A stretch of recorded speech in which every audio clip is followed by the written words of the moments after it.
విజయ్ ప్రసాద్ రెడ్డి గారి మరిన్ని video updates కొరకు మా YouTube channel I for God మినిస్ట్రీస్ని సబ్స్క్రైబ్ చేసుకోండి, బెల్ బటన్ క్లిక్ చేయండి. క్రీస్తునందు మమ్మల్ని అధికముగా ప్రేమించిన మా కన్న తండ్రి, సర్వకృపానిధి యగు మా దేవ, సర్వోన్నతుడా, సర్వశక్తిమంతుడా, సర్వాధికారి, సృష్టికర్త, మీ పవిత్ర నామానికి, మీ పరిశుద్ధ నామానికి, మా ప్రభువును, మా ప్రియ రక్షకుడు, మీ ప్రియ కుమారుడైన క్రీస్తు వారి శ్రేష్టమైన అతి పవిత్రమైన నామంలో హృదయపూర్వకంగా కృతజ్ఞతాస్తుతులు చెల్లించుకొనిచున్నాం తండ్రి. ప్రభువా, ఈ రాత్రికాల సమయంలో ఈ ఒక్కరోజు విజ్ఞాన మహాసభలో మీ యొక్క పిల్లలకు వారి యొక్క జీవితాలకు అవసరమైన విలువైన జ్ఞాన సంగతులు ఉపదేశించడానికి ఒక గొప్ప అవకాశాన్ని మీరు అనుగ్రహించారు.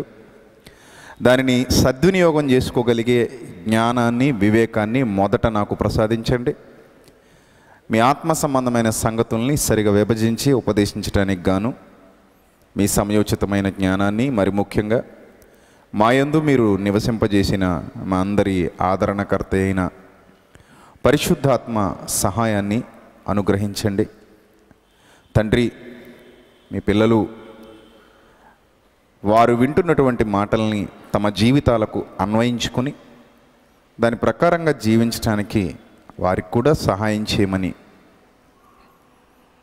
ఆది నుండి అంతం వరకు మీకు మహిమకరంగా, మాకు దీవెనకరంగా ఈ సభ ఉండునట్లు సహాయం చేయమని క్రీస్తు నామంలో ఈ ప్రార్థన మనవులు అడిగి వేడుకొనుచున్నాం మా కన్న తండ్రి.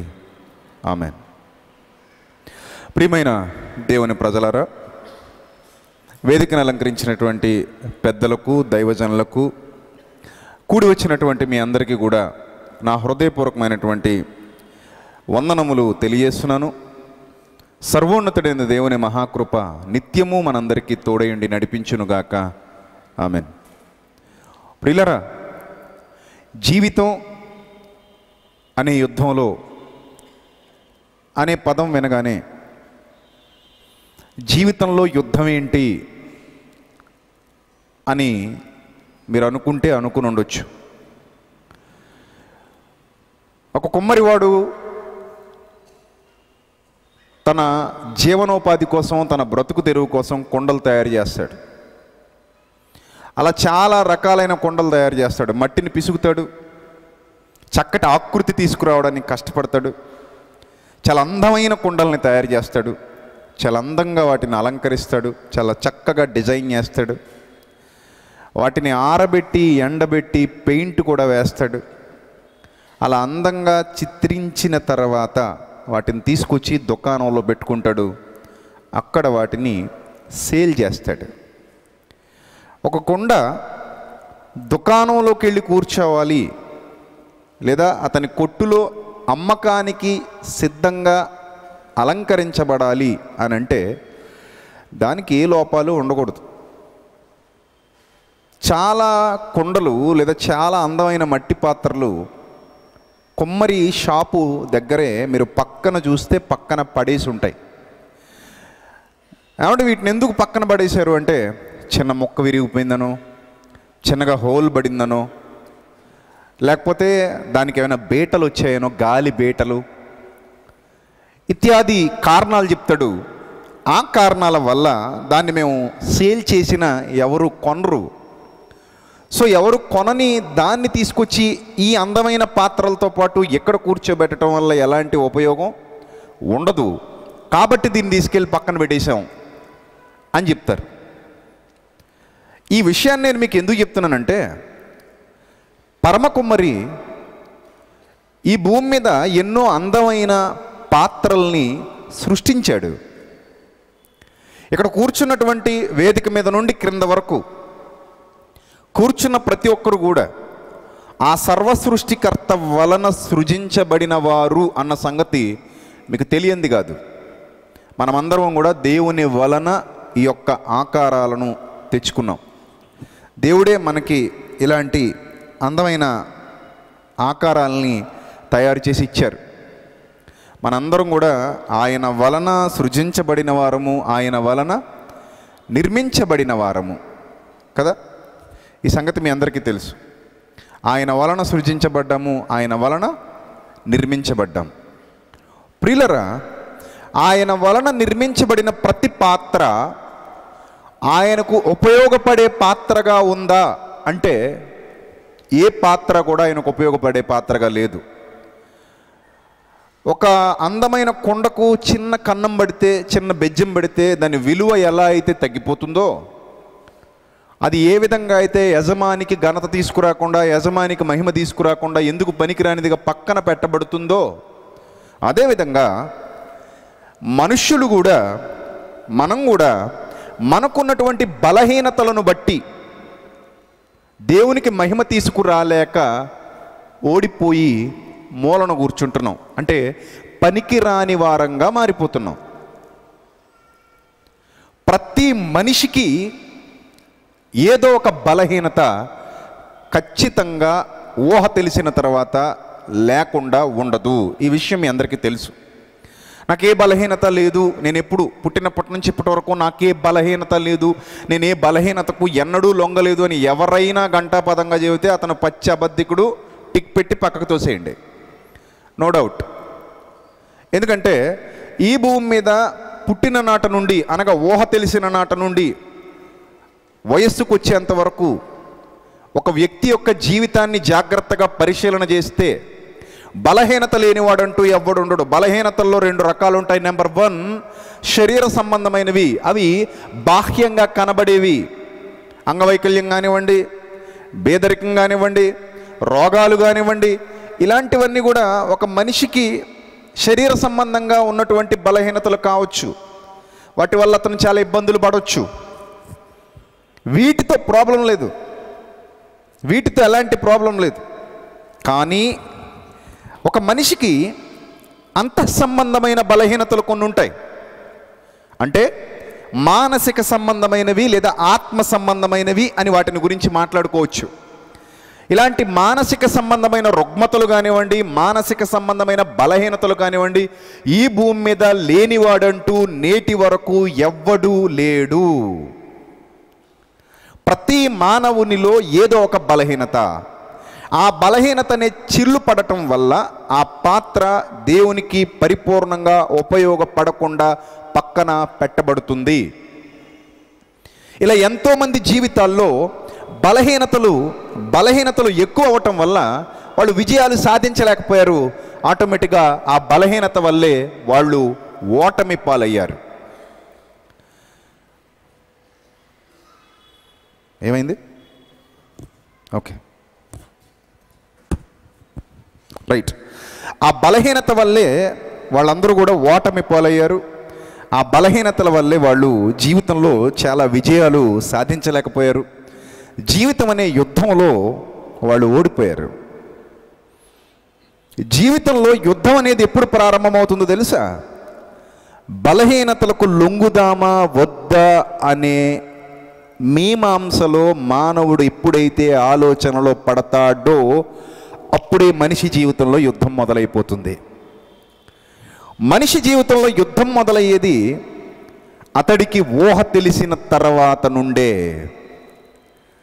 ఈ సమాజం మీద ఒక అవగాహన వస్తున్నప్పుడు, ఈ సమాజాన్ని గురించి ఒక మనిషి తెలుసుకోవటం ప్రారంభించినప్పుడు, ఈ సమాజాన్ని గురించి ఒక మనిషి అర్థం చేసుకోవడం ఎప్పుడైతే ప్రారంభిస్తున్నాడో అప్పుడు ఈ సమాజం చాలా విషయాలలో ఆ మనిషిని ఆకర్షిస్తూ ఉంటుంది. చాలా ఆకర్షణలు ఉంటాయి మన చుట్టూ. ఈ ఆకర్షణలకు లొంగాలా వద్దా అనే మీమాంసలో ఉన్నటువంటి ప్రతి మనిషి ఏదో ఒక టైంలో లొంగితే పోలా అనుకుంటాడు, లొంగిపోతాడు. అలా చిన్నలు మొదలుకొని పెద్దల వరకు, పామరులు మొదలుకొని పండితుల వరకు, అజ్ఞానులు మొదలుకొని జ్ఞానుల వరకు చాలామంది రకరకాల బలహీనతల బారిన పడ్డారు. ఆ బలహీనతలకు లొంగిపోయారు. ఆ బలహీనతల ముందు మోకరిల్లారు. ఆ బలహీనతల వలన ఓడిపోయారు, ఓటమి పాలయ్యారు. ఒక మనిషి ఓడిపోతున్నాడు, ఒక మనిషి గెలుస్తున్నాడు. ఏంటి ఇద్దరిలో తేడా? గెలవటంలో వాడుకున్నది ఏంటి? ఓడిపోయిన వాడి దగ్గర లేనిది ఏంటి?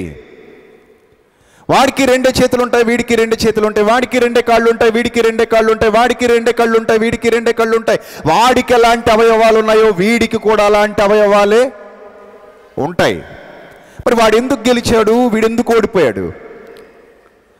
వాడు ఎందుకు గెలిచాడు, వీడెందుకు ఓడిపోయాడు? ఒకే క్లాసులో ఉన్నటువంటి పిల్లల్ని జాగ్రత్తగా పరిశీలన చేస్తే కొందరు స్టేట్ ఫస్ట్ వస్తున్నారు, కొందరు ఫస్ట్ క్లాసులో పాస్ అవుతున్నారు, కొందరు సెకండ్ క్లాసులో పాస్ అవుతున్నారు, కొందరు మామూలుగా పాస్ అవుతున్నారు, కొందరు ఫెయిల్ అయిపోతున్నారు.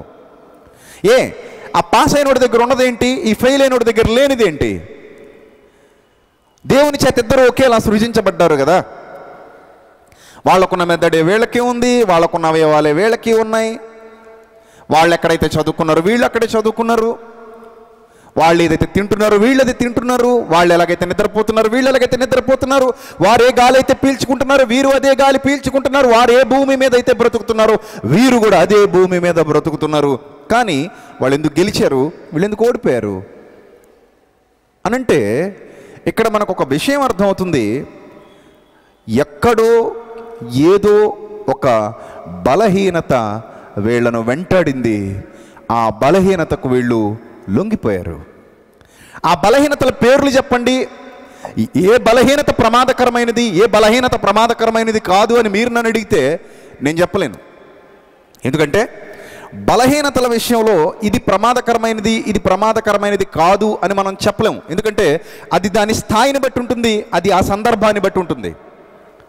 ఆ సందర్భాన్ని బట్టి, ఆ స్థాయిని బట్టి ఒక్కో బలహీనత వల్ల ప్రమాదం ఎక్కువ జరగవచ్చు, ఒక్కో బలహీనత వల్ల సమాజానికి ఎక్కువ నష్టం జరగవచ్చు, ఒక్కో బలహీనత వల్ల కుటుంబాలు ఛిద్రమైపోవచ్చు, ఒక్కో బలహీనత వల్ల వ్యక్తిగత జీవితం నాశనం అయిపోవచ్చు, ఒక్కో బలహీనత వల్ల చిన్న చిన్న కుటుంబాలే ఛిద్రమైపోవచ్చు, ఒక్కో బలహీనత వల్ల కేవలం అతనికి మాత్రమే చిన్నగా నష్టం జరగవచ్చు. కానీ మొత్తం మీద మీరందరూ ఒప్పుకొని తీరాలి, ప్రతి మనిషిలో ఏదో ఒక బలహీనత ఖచ్చితంగా ఉంది. am I right? రైట్. ప్రతి మనిషిలో ఏదో ఒక బలహీనత ఖచ్చితంగా ఉంది. అది చిన్నదా పెద్దదా, సమాజానికి ఆమోదయోగ్యమైనదా ఆమోదయోగ్యం కానిదా, సమాజం దాన్ని అంగీకరిస్తుందా అంగీకరించదా, దాన్ని ఒప్పుకుంటుందా ఒప్పుకోదా, ఇవన్నీ పక్కన పెట్టండి. కాసేపు ఇవన్నీ పక్కన పెట్టండి. అసలు ఉందా లేదా? ఉంది. బలహీనత లేనివాడు ఎవడైనా ఉన్నాడా? ఎవ్వడు లేడు. అందరిలో బలహీనతలు ఉన్నాయా? యా, అందరిలో ఉన్నాయి. స్త్రీలు పురుషులను ఏమైనా భేదం ఉందా? నో, ఏ భేదం లేదు, అందరిలో ఉన్నాయి. ఇవి మనకు అర్థమవుతున్నప్పుడు ఇన్ని బలహీనతల్లో చిక్కుకున్నటువంటి మనిషి విజయాలు ఎలా సాధిస్తాడబ్బా? ఎలా గెలుస్తాడు? ఎలా గెలవగలడు? గెలవలేడు. పూర్వకాలపు విధానాలు మీ అందరికీ తెలుసు. యుద్ధం అనగానే మనకి రాజుల కాలం గుర్తొస్తుంది. రాజుల కాలంలో బలవంతుడు బలహీనుణ్ణి కొట్టేసేవాడు. బలవంతుడు అనగా అంగబలం, అర్ధబలం, భుజబలం ఇలాంటి బలాలున్నవాడు తన బలాన్ని వినియోగించుకుని క్రిందనున్న బలహీనుణ్ణి తొక్కేయటం, వాడి మీద విజయాన్ని సాధించి వాడిని బానిసగా చేసుకోవటం, ఎవడిలో శక్తి ఎక్కువ ఉంటే ఆ శక్తి కలిగిన వాడు శక్తిహీనుణ్ణి చంపేయడం, అలా యుద్ధంలో గెలుపు ఓటములు నిర్ణయించబడటం మనకు తెలిసినటువంటి సంగతి. సోషల్ పుస్తకాల్లో చాలా చరిత్రలు చదివేసుకున్నాం కదా, మనం చాలా చరిత్రలు చదివేసుకున్నాం. ఆ చరిత్రలన్నింటిలో మనకు కనబడుతున్నది ఒకటే, బలవంతుడు ఉన్నాడు బలహీనుడిని కొడుతున్నాడు, బలహీనుడు బలవంతుడి ముందు మోకరిల్లుతున్నాడు, బలహీనుడు బలవంతుడికి బానిసగా మారిపోతున్నాడు. ఇది మనకు తెలిసినటువంటి యుద్ధం. ఇప్పుడు కూడా యుద్ధం అనగానే మనకు అదే తెలుసు. పాకిస్తాన్ ఇండియా యుద్ధం అనగానే మనకేం తెలుస్తుంది? పాకిస్తాన్ ఇండియా కొట్టాలి, ఇండియాని పాకిస్తాన్ కొట్టాలా, ఇద్దరి మధ్యన సైన్యం ఎంత ఉంది, ఏ సైన్యం దగ్గర ఎక్కువ క్షిపణులు ఉన్నాయి, ఎవరి దగ్గర ఎలాంటి అణ్వాయుధాలు ఉన్నాయి, ఎవరు ఎవరితో యుద్ధం చేస్తే ఎలా గెలవగలరు, ఎవరి దగ్గర ఉన్న సత్తా ఎంత, ఇది మనం చూస్తాం. ఒక ఇద్దరిని నిలబెట్టి మీరిద్దరు కొట్టుకోండిరా, మీరిద్దరు యుద్ధం చేసుకోండి అంటే ఎవడి కండ ఎక్కువ ఉంటే, ఎవడికి కండ బలం ఎక్కువ ఉంటే వాడికంటే బలహీనుని కొట్టి చంపేస్తాడు, కింద పడగొట్టేస్తాడు. ఇదే మనం చూస్తాం. ఈ యుద్ధాల గురించే మనకు తెలుసు. ఇంకా మనకు తెలిసిన కొత్త కొత్త యుద్ధాలు ఉన్నాయి. నీళ్ళ బిందెల దగ్గర యుద్ధాలు మనకు బాగా తెలుసు.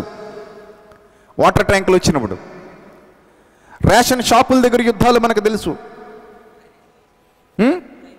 ఇంటి పక్కన వాళ్ళతో యుద్ధాలు మనకు తెలుసు, ఎలక్షన్స్లో జరిగే యుద్ధాలు మనకు తెలుసు.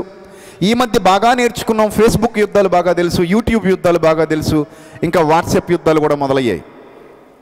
సో సోషల్ మీడియా యుద్ధాలు కూడా మనకు బాగా తెలుసు. కానీ ఇవేవి మీ గెలుపుకు ఆటంకం కావు. కానీ మీ గెలుపుకు ఆటంకం మీరు చేయవలసిన ఒక యుద్ధం, మీ బలహీనతల మీద చేయాల్సినటువంటి యుద్ధం. మీ బలహీనతల మీద యుద్ధం చేస్తే తప్ప మీరు గెలవలేరు. ఈ యుద్ధాల వల్ల మీ ఆత్మీయ జీవితానికి ఎలాంటి నష్టం లేదు. ఈ యుద్ధాల వల్ల మీరు కోల్పోయేది తక్కువ. కానీ మీలోనే అంతర్గతంగా జరుగుతున్న ఒక యుద్ధం, మీ బలహీనత మిమ్మల్ని వశపరుచుకుంటుంది చూశారు, మీ బలహీనత మిమ్మల్ని లోపరుచుకుంటుంది చూశారు, మీ బలహీనత నిన్ను తన వశం చేసుకుని తన పాదాల క్రింద వేసుకుని చితక తొక్కేస్తుంది చూశారు. దాన్ని గెలవనంత వరకు మీ జీవితంలో మీరు ఓడిపోతూనే ఉంటారు. ఇప్పటికే చాలా విషయాల్లో మనుషులు ఓడిపోతున్నారు. ఒకడికి కోపం బలహీనత, దానివల్ల ఇప్పటికే చాలా కోల్పోయి ఉంటాడు. చాలా. ఒకరోజు ఒక పెద్ద ఆయన చెప్తున్నాడు, మా పిల్లలు నన్ను చూస్తే వణికేస్తారండి, అసలు మాట్లాడరండి అన్నాడు. అస్సలు మాట్లాడరా? అస్సలు మాట్లాడరు. ఎప్పుడు మాట్లాడరా? అస్సలు మాట్లాడరు. నేనున్నంతసేపు అలా మౌనంగా ఉండాల్సిందే, ఎవడు నోరెత్తడానికి లేదు. ఓహో, ఇంకేముంది అంటే, ఒక కన్న తండ్రిగా కొడుకు మాట వినే యోగ్యత కూడా నీ బతుక్కి లేదన్నమాట. చాలా బాగా బతుకుతున్నావు నువ్వు. ఏంటి అంతే మరి. ఒక తండ్రిగా కొడుకుతో ప్రేమగా మాట్లాడుకోలేని పరిస్థితిలో దౌర్భాగ్యపు బ్రతుకుతున్నావు నువ్వు. ఇదేదో గొప్పగా చెప్పుకుంటున్నావు. నీ పిచ్చి కోపం వల్ల, నీ పిచ్చి ప్రలాపనల వల్ల, నీ పిచ్చి ఆలోచనల వల్ల నీ కొడుకుతో మాట్లాడలేక, నీ కూతురుతో మాట్లాడలేక వాళ్ళని దూరం పెట్టి వాళ్ళు కనీసం నీ దగ్గరకు కూడా రాలేని పరిస్థితిలో ఉన్నావంటే నువ్వు ఒక పరమ బలహీనుడివి. ఆ కోపం నిన్ను కాలి కిందేసి తొక్కేసింది, దానికి నువ్వు లొంగిపోయావు. దానివల్ల నీ కుటుంబంలో ఏదో క్రమశిక్షణ వచ్చేసింది అనుకుంటున్నావు, కానీ నీ మీద నీకు తెలియకుండానే అసహ్యం పెరిగిపోయిందన్న సంగతి నీకు తెలుసా? నీ పిల్లల దృష్టిలో నీకు అసలు విలువే లేదన్న సంగతి నీకు తెలుసా? నీ భార్య దృష్టిలో నీకు విలువ లేదన్న సంగతి నీకు తెలుసా? దానివల్ల నువ్వు బయట కూడా చాలామందిని కోల్పోతున్నావు అన్న సంగతి నీకు తెలుసా? నీ చుట్టూ ఉన్నవాళ్ళు తప్పక ఉన్నవాళ్లే ఉంటారు తప్ప తప్పదు ఉండాలనుకునే వాళ్ళు ఎవరు నీ దగ్గర ఉండరు అన్న సంగతి నీకు తెలుసా? చాలా ఇంపార్టెంట్ పాయింట్ అది.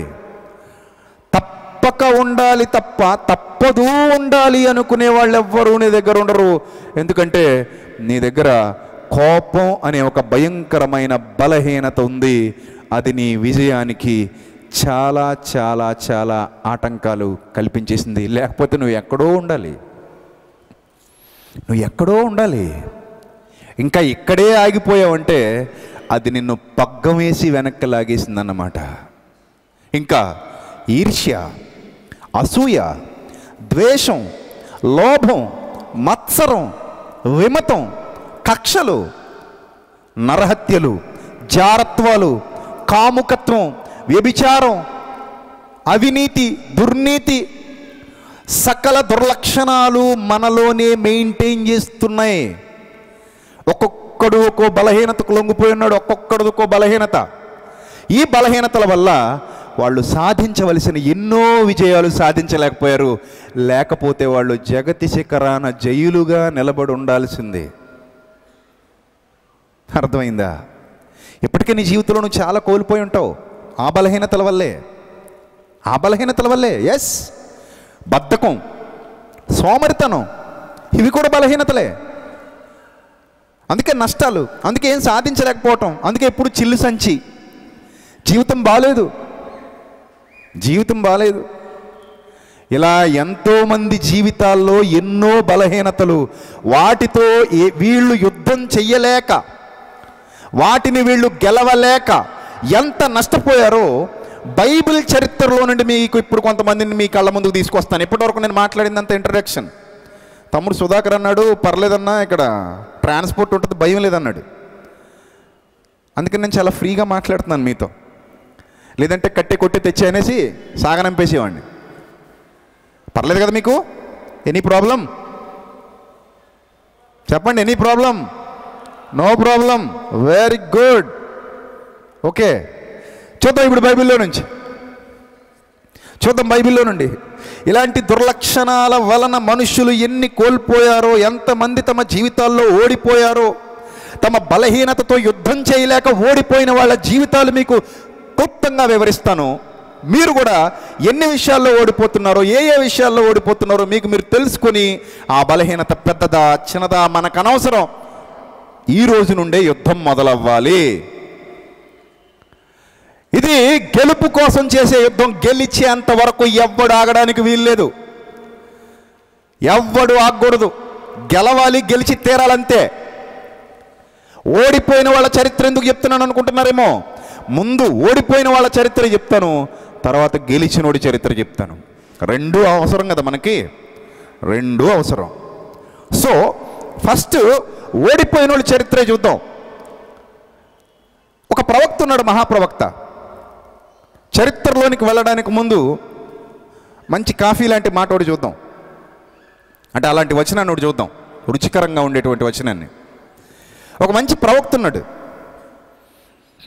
అసలు సహనానికి ఓర్పుకు మారుపేరు, చాలా గొప్ప. అలాంటి వాడు కూడా కొన్ని కొన్ని విషయాల్లో మాటలు మిగిలిపోయాడు. అలాంటి వ్యక్తి నోటి వెంట ఒక అద్భుతమైన మాట జాలువారింది. ఆనిముత్యం అంటాను నేను దాన్ని, ఆనిముత్యం, అంతకంటే గొప్పది కూడా. అలాంటి ఒక అద్భుతమైన మాట ఇప్పుడు మీరు దైవ గ్రంథంలో నుండి మీరు చూడగలిగితే, యోబు గ్రంథం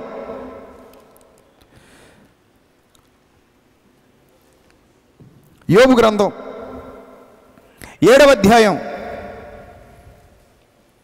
యోబు గ్రంథం 7వ అధ్యాయం మొదటి వచనాన్ని చూద్దాం. అందరూ జాగ్రత్తగా చూడాలి. యోబు గ్రంథం 7వ అధ్యాయం మొదటి వచనాన్ని జాగ్రత్తగా చూడాలి. ఏమనుంది అక్కడ? యోబు గ్రంథం 7వ అధ్యాయం 7:1 భూమి మీద నరుల కాలము యుద్ధ కాలము కాదా అన్నాడు. వండర్ఫుల్ వర్డ్ అండి. భూమి మీద నరుల కాలం యుద్ధకాలం కాదా? నరుల కాలం యుద్ధకాలం కాదా అంటే పక్క రాజ్యం మీదకి దండెత్తి వెళ్ళిపో అని చెప్పడం కాసుమా? పక్క కుటుంబం మీదకి దండెత్తి వెళ్ళిపో అని చెప్పడం కాసుమా? భార్యాభర్తలిద్దరూ కలిసి యుద్ధం చేసేసుకోండి అని చెప్పడం కాసుమా? రక్తమామలతో చేసేటువంటి యుద్ధం కాదు, తల్లిదండ్రులతో చేసేటువంటి యుద్ధం కాదు, స్నేహితులతోనో బంధువులతోనో ఎవరో వ్యర్థమైన వాళ్ళతోనో చేసేటువంటి యుద్ధం కాదు. శాస్త్రవేత్తలతో యుద్ధం, సామాన్యులతో యుద్ధం, ఇంకెవరితోనో యుద్ధం. ఆ యుద్ధాలు కాసేపు పక్కన పెట్టు, ముందు నీతోనూ యుద్ధం చేయరా నాయన. ఆ యుద్ధాల తర్వాత యుద్ధం, ముందు ఇంట గెలిచి రచ్చగలువు. ముందు ఎవరితో యుద్ధం చేయాలి? నీతోనూ యుద్ధం చేయి. ఆ యుద్ధం గురించి ఇక్కడ మాట్లాడుతున్నాడు. భూమి మీద నరుల కాలము యుద్ధ కాలము కాదా? ఎంత అద్భుతమైన మాట తెలుసా ఇది? ఎంత లోతైన జ్ఞానం ఉందో తెలుసా ఈ మాటలో? ఒక భక్తుడు పరిశుద్ధాత్మ ప్రేరణతో మాట్లాడుతున్నాడు. మనలోనే అంతర్గతంగా ఇన్ని బలహీనతలనే శత్రువుల్ని పెట్టుకుని వాటిని ఏం చెయ్యలేక, వాటిని ఏమీ అనలేక, వాటిని జయించలేక, వాటి ముందు నిత్యం ఓడిపోతూ, నిత్యం ఓటమి పాలైపోతూ, ఉదయం నిద్ర లేచిన దగ్గర నుంచి రాత్రి పడుకునేంత వరకు వాటి ముందు చిత్తుగా ఓడిపోతూ, ఎవరినో కొట్టేశాను, ఎవరినో తిట్టేశాను, ఎవరినో ఏదో అనేశాను, వాడిని అలా చేశాను, వీడిని ఇలా చేశాను, వాడిని కుడికాల కిందేసి తొక్కేశాను, వీడినేమో ఎడంకాల కిందేసి తొక్కేశాను నేను అనుకోవటం నా అవివేకం కాదు. నా అవివేకం కాదా?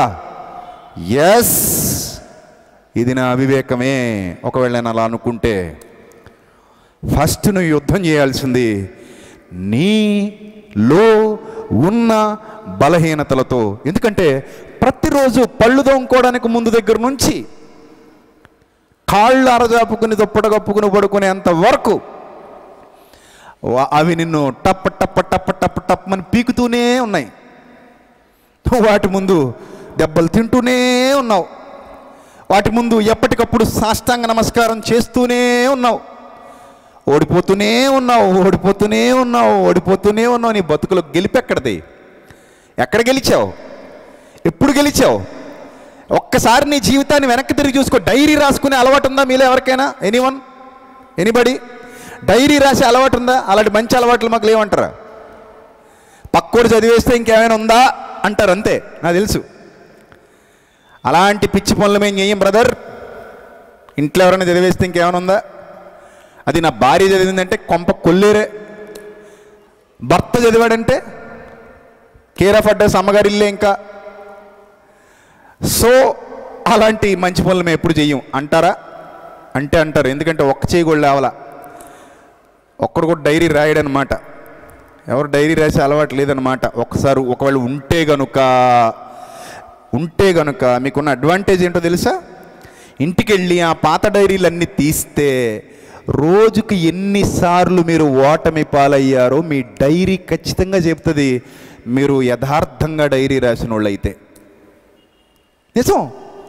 ఎన్ని విషయాల్లో ఓటమి పాలయ్యారో, ఎన్నిసార్లు మీ జీవితంలో ఓడిపోయారో, ఎన్ని గట్టి గట్టి దెబ్బలు తినేశారో, ఎన్ని బలహీనతల ముందు మీరు మోకరిల్లారో, ఎన్ని విషయాల్లో మీరు ఓటమి పాలై విజయాలు సాధించలేక ఈరోజు ఈ స్థితిలో నిలబడిపోయారో, ఎత్తుకు ఎదగలేకపోయారో, కొండలు ఎక్కలేకపోయారో, శిఖరాగ్రాన నిలబడలేకపోయారో విజేతలుగా. ఇవన్నీ కూడా మీ జీవితంలో మీకు మీ డైరీ నేర్పిస్తుంది. ఒకవేళ డైరీ లేకపోతే మనసు డైరీ పొరలు తెరవండి. మైండ్ అనే డైరీ పేజీలు తిరగేయండి. ఒక్కో పేజీ తిరగేస్తూ వెనక్కి వెళ్ళండి. జీవితంలో ఎన్నిసార్లు ఓడిపోయారో మీ జ్ఞాపకాలు మీకు చెబుతాయి. ఎస్, మీ జ్ఞాపకాలు మీకు చెబుతాయి. మీరు చాలాసార్లు ఓడిపోయారు. మీరు చాలాసార్లు మీ బలహీనతల ముందు సాష్టాంగ నమస్కారం చేశారు. మీ బలహీనతలకు మీరు ఎన్నోసార్లు లొంగిపోయారు. పూర్వకాలపు చరిత్ర అదే. బలహీనుడు బలవంతుడితో యుద్ధం చేయలేకపోయినప్పుడు, కత్తి పీకల మీదకి వచ్చేస్తున్నప్పుడు ఏం చేసేవాడు తెలుసా? తన కత్తి తీసి ఆ బలవంతుడి ముందు పరిచి మోకరిల్లి ప్రణమిల్లి సాష్టాంగ నమస్కారం చేసి, శరణు శరణు శరణు, ఇక నేను నీతో యుద్ధం చేయలేను, నీ బానిసగా బతకటానికి నేను సిద్ధపడుతున్నాను, నా ప్రాణాలు మాత్రం విడిచిపెట్టు అని ప్రాధేయపడేవారు. అలా ఎవడైతే ప్రాధేయపడతాడో వాడు బానిసగా ఆ రాజ్యానికి వెళ్ళేవాడు. తన రాజ్యాన్ని, తన సైన్యాన్ని, తన రాణిగణాన్ని, తన బంధుగణాన్ని, తన సమస్త పరివారాన్ని ఆ విజేతైన రాజు చేతికి అప్పగించేవాడు. అతని క్రింద కలకాలం బానిసగా బతికేవాడు. అది మీకు అర్థం కావడానికి మీరు ఎక్కడికో వెళ్ళక్కర్లేదు. బైబిల్లోని రాజుల చరిత్ర చూస్తేనే మీకు అర్థమవుతుంది. అలాంటి రాజులు చాలామంది మనకు కనబడతారు. స్టిల్ ఇప్పుడు కూడా అలాంటివి కొనసాగుతున్నాయి. కానీ బాహ్య సంబంధంగా కాదు, అంతఃసంబంధంగా చాలామందిని చాలా బలహీనతలు ఎప్పటికే లోబరుచుకొని అవి మీ చేత సాష్టాంగ నమస్కారం చేయించేసుకున్నాయి. మీరు వాటికి ఎప్పుడో లొంగిపోయారు. మీరు వాటికి ఎప్పుడో బానిసలైపోయారు. మీరు వాటి ముందు ఎప్పుడో కృంగిపోయారు. మీరు వాటికి ఎప్పుడో దండం పెట్టేశారు. నా వల్ల కాదు అని చేతులు ఎత్తేశారు. మీరు మీ జీవితంలో చాలాసార్లు గెలవలేక ఓడిపోయారు. అందుకే యోబు అన్నాడు, అరే నాయనా, భూమి మీద నీ కాలమే యుద్ధకాలం రా అన్నాడు. నీ కాలమే అంటే అర్థం ఏంటో తెలుసా? నీ కాలమే యుద్ధకాలం అంటే అర్థం ఏంటో తెలుసా? నాకివ్వబడిన కాలం మొత్తం నాకు యుద్ధకాలం అని అర్థం. నా ఆయుష్కాలం మొత్తం నాకు యుద్ధకాలం అని అర్థం. అది 70 ఏళ్ళు కావచ్చు, 60 ఏళ్ళు కావచ్చు, 50 ఏళ్ళు కావచ్చు, ఎన్నేళ్ళైనా కావచ్చు. నీ జీవిత కాలమే ఒక యుద్ధకాలం. ఈ రాత్రి నీకు అర్థం కావాలి ఈ సత్యం. ప్రతిరోజు మన బ్రతుకులో జరగవలసిన యుద్ధం ఉంది. ప్రతి క్షణం మన బ్రతుకులో జరగవలసిన పోరాటం ఉంది. ఆ పోరాటాన్ని ఎదుర్కోవాలన్న ఆశతో దేవుడు చూస్తున్నాడు. కానీ ప్రతి మనిషి చాలా సందర్భాల్లో ఓడిపోతూ వస్తున్నాడు. ఇక్కడ మీకు కొన్ని క్లుప్తంగా కొందరి జీవితాలు మీ ముందు పెడతాను. నెంబర్ 1, సౌలు. ఒక సామాన్యుడి కొడుకు. సడన్గా ఒక మంచి ఆఫర్ వచ్చింది. అతనికి తెలియదు ఆఫర్ వస్తుందని. ఏంటి ఆఫర్ అంటే, ఇశ్రాయేలీల మీద నీకు పట్టాభిషేకం జరగబోతుంది, నువ్వు ఒక కింగ్ కాబోతున్నావు, యు బికమ్ ఏ కింగ్, నువ్వు ఒక కింగ్ అయిపోయావు, నువ్వు కింగ్ కాబోతున్నావు, నీ దగ్గరకు ఒక ప్రవక్త రాబోతున్నాడు, అతడు వచ్చి నీ మీద నూనె పోసి అభిషేకం చేసేస్తాడు, సో నువ్వు రాజు అయిపోతావు. వండర్ఫుల్ ఆఫర్ కదా, వండర్ఫుల్ ఆపర్చునిటీ. మన జీవితంలో కూడా మనకు మంచి మంచి ఆఫర్లు వస్తుంటాయి, కానీ ఎక్కడో ఒక బలహీనత ఉంటుంది. ఆ ఆఫర్ని మనమే చేతులారా ఏం చేసుకుంటాం, పాడు చేసుకుంటాం. కానీ మన తప్పు మనం ఒప్పుకోం. ఇది ఇంకో బలహీనత, దాని చెల్లిది. తప్పు మనమే చేసాం, ఆఫర్ మనమే పాడు చేసుకున్నాం, మనమే వదులుకున్నాం, మన తప్పిదం, మన వ్యక్తిగత తప్పిదం. కానీ దాన్ని ఒప్పుకునే అవకాశం ఉండదు, ఎందుకంటే దీని చెల్లెలే అది. రెండు వస్తాయి మన దగ్గరికి. నేను ఒప్పుకోను. ఎరా పరీక్ష ఎందుకు పాస్ అయ్యేవరా? పరీక్ష పాస్ అవ్వడానికి రాత్రి ఇంట్లో కరెంట్ లేదు బ్రదర్. అబ్బా, ఇప్పుడు రాత్రి ఇంట్లో ఏం లేదట, కరెంట్ లేదట. రాత్రి ఇరగసదివేద్దాం అనుకున్నాడట. మరి 364 రోజులు ఎక్కడ తెచ్చావు? 364 రోజులు కరెంట్ లేదా? 364 రోజులు ఉంది. ఏ రోజు లేదు కరెంటు? రేపు ఎగ్జామ్ అనగా ఈ రోజు లేదట. సో అందుకని వీడు కరెంటు లేకపోవడం వల్ల ఎగ్జామ్ రాయలేకపోయేటట్టు. ఇది అసలు వ్యాలిడ్ రీజనే, వ్యాలిడ్ రీజన్ ఇది. చ తప్పు మాట. సో నేను ఈ ఉదాహరణ ఎందుకు చెప్తున్నానంటే, మనం చేసే తప్పుల్ని కప్పెట్టుకోవడానికి మన వెనక మనకు ఆల్రెడీ ఒకటి ఉంటుంది, ఆల్రెడీ ప్రిపేర్ చేసి పెట్టుకుంటాం. ఎవరికో చెప్పడానికి కాదు ఇది. నేను ఎవరికో చెప్పే ప్రిపరేషన్ గురించి మాట్లాడట్లేదు, మనం చెప్పుకునే ప్రిపరేషన్ గురించే మాట్లాడుతున్నాను. అది ఒప్పుకునే బుద్ధి ఉండదు మన దగ్గర, అందుకే మనం దాన్ని సరి చేసుకోం, ఎప్పుడు సరి చేసుకోం. అలాగే ఉంటుంది, ఆ బలహీనత ముందు రోజు ఓడిపోతూనే ఉంటాం. ఈ సౌలు మంచి ఆఫర్ వచ్చింది, రాజు అయిపోయాడు, మంచి స్థితిలో ఉన్నాడు, మంచి స్థితిలో ఉన్నాడు. ఆ స్థితిలో అతనికి తెలియకుండానే అసూయ అనే ఒక బలహీనత అతన్ని వెంటాడింది. ఈ అసూయ అనే బలహీనతను అతడు జయించాల్సి ఉంది. అతని గెలుపు కోసం అతను జయించాలి. అతడు గెలిచేవాడు, దాన్ని జయించుంటే అతడు గెలిచేవాడు, కానీ దాన్ని జయించలేకపోయాడు. అతడు ఏమైపోయాడు తెలుసా? అతని జీవితం అనే యుద్ధకాలంలో, అతని జీవితంలో జరుగుతున్న యుద్ధకాలంలో అసూయ ముందు తలదించాడు, అసూయ ముందు సాష్టాంగ నమస్కారం చేశాడు, అసూయ అనే దానికి లొంగిపోయాడు. లొంగిపోవడం, అండర్లైన్ చేసుకోండి ఆ మాట. లొంగిపోవడం అంటే ఏంటో తెలుసా? ఒక బలవంతుడికి బలహీనుడు ఏమైపోవడం? లొంగిపోవడం. పూర్వకాలపు రాజుల చరిత్ర. ఇప్పుడు మనం అదే చూస్తున్నాం. అసూయ అనేది మనకు కనబడదే, కానీ వాడొక రాజు అనుకోండి కాసేపు, వాడి ముందు ఓడిపోయిన నువ్వు ఒక బలహీనుడివి. ఆ బలవంతుడి ముందు ఈ బలహీనుడు ఓడిపోయాడు, సాష్టాంగ నమస్కారం చేశాడు. అసూయ అతన్ని కబలించేసింది. అక్కడి నుంచి అతని జీవితంలో గెలుపుందా? మీరు చెప్పాలి. సౌలు గెలిచాడా, ఓడిపోయాడా? సౌలు తన జీవితంలో గెలిచాడా, ఓడిపోయాడా? ఓడిపోయాడు. Failure candidate, failure candidate. ఎందుకు ఓడిపోయాడు? అసూయ అనే ఒక బలహీనతను జయించలేకపోయాడు. ఆ బలహీనతను జయించుండుంటే అతని కథ వేరుగా ఉండేది, అతని జీవితం వేరుగా ఉండేది. అర్థమవుతున్నాయా నా మాటలు నీకు? ఒక చిన్న అసూయ ఒక మొత్తం జీవితాన్ని ప్రభావితం చేసిందా? ఒక చిన్న అసూయ, కనబడని అసూయ ఒక ఎంటైర్ లైఫ్నే ఓడించేసిందా? ఎంటైర్ లైఫ్ ఫెయిల్యూర్ అయిపోయిందా? ఎంటైర్ లైఫ్ కొలాప్స్ అయిపోయిందా? Yes, it's true. మనం చచ్చినట్టు ఒప్పుకొని తీరాలి. ఒక చిన్న అసూయ మొత్తం జీవితాన్ని నాశనం చేసేసింది. అదే అతడి జీవితంలో యుద్ధం నేర్చుకుని ఉంటే, అసూయతో యుద్ధం ఎలా చెయ్యాలో నేర్చుకుని ఉంటే, ఆ అసూయను జయించి ఉండుంటే అతని చరిత్ర వేరేగా ఉండేది. గెలిచేవాడు, గెలిచేవాడు. ఒక పరిపూర్ణమైన జీవితాన్ని అనుభవించి ఈ లోకం నుండి వెళ్ళేవాడు. తన కాలంలో, తన యుద్ధ కాలంలో విజేతగా నిలబడేవాడు. కానీ సౌలు అనేవాడు గొప్పవాడే కావచ్చు, ఆజానుబాహుడే కావచ్చు, అన్నీ ఉన్నవాడే కావచ్చు, అవకాశాలు కూడా పుష్కలంగా లభించిన వాడై ఉండొచ్చు. కానీ ఒక్క చిన్న అసూయ అతని పతనానికి నాంది.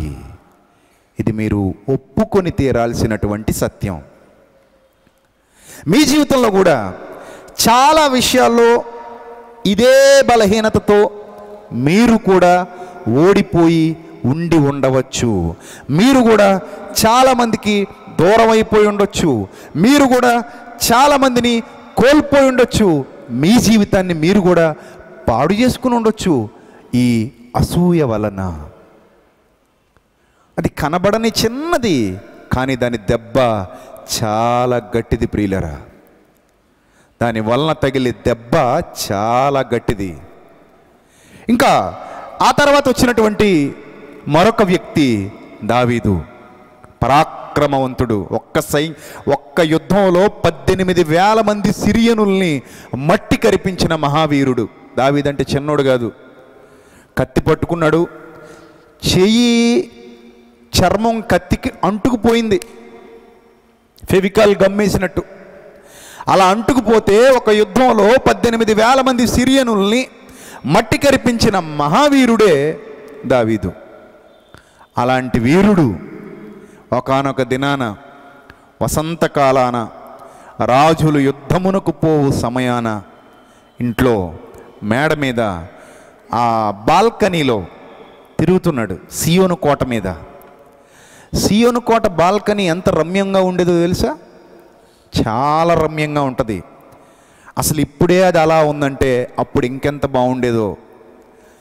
ఏమండి, ఇక్కడ ఉన్న మతోన్మాదులు పనికిమాలిన కబుర్లు చెప్తారు, కానీ ఆ రోజుల్లో దావీదు దగ్గర ఉన్నంత టెక్నాలజీ, సొలొమోన్ దగ్గర ఉన్నంత టెక్నాలజీ ఏ దేశంలో లేదండి. అందుకే శాపదేశం నుండి కూడా చాలామంది వచ్చి అక్కడున్న వింతలు విడ్డూరాలు చూసి సొలొమోనికి జైగొట్టి వెళ్ళిపోయారు. ఈ సంగతి మీ అందరికీ తెలుసు.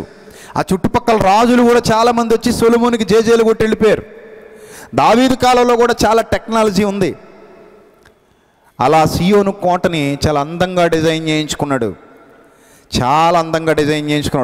అతను ఆ సియోను కోట మీదకి ఎక్కాడంటే మొత్తం యెరూషలేము అంతా కనబడాలి అతనికి.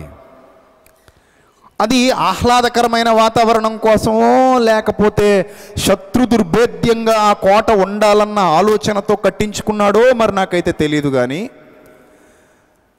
అదే అతనికి ఉరిగా మారింది. మీరు నమ్మాలి. ఎంత గొప్ప దావీదు, ఎంత శూరుడైన దావీదు ఒక చిన్న కామవాంఛకు లొంగిపోయాడు. 18,000 మందిని ఓడించినవాడు ఒక్క కామవాంఛ ముందు ఓడిపోయాడు. మీరు నమ్మాలి. 18,000 మందిని జయించిన వాడు ఒక్క కామవాంఛ ముందు ఓడిపోయాడు. అలాంటి రమ్యమైన వాతావరణంలో కిద్రోను వాగు అవతల బత్షెబా ఇల్లు. నేను ఏదో కట్టుగా చెప్తున్నాను అనుకుంటారేమో, ఇవన్నీ వాస్తవాలు, నేటికి చరిత్ర చెబుతున్నటువంటి వాస్తవాలు. ఎప్పటికీ ఆ కోట శిథిలాలు అలానే ఉన్నాయి. ఎండిపోయిన కిద్రోను వాగు, సియోను కోట అన్నీ మనకు కనబడుతున్నాయి. ఎదురుగా బత్షెబా ఇల్లు. చాలా లాంగ్ లుక్లో చూశాడు. అంత దగ్గరేం కాదు, తను చాలా హైట్స్లో ఉన్నాడు, ఆ అమ్మాయి చాలా డౌన్లో ఉంది. ఆ లాంగ్ లుక్లో చూశాడు అమ్మాయిని, అంతే. ఆ ఒక్క బలహీనతకు లొంగిపోయాడు. ఒకసారి మీరు ఆ వీడియో చూడండి స్క్రీన్ మీద.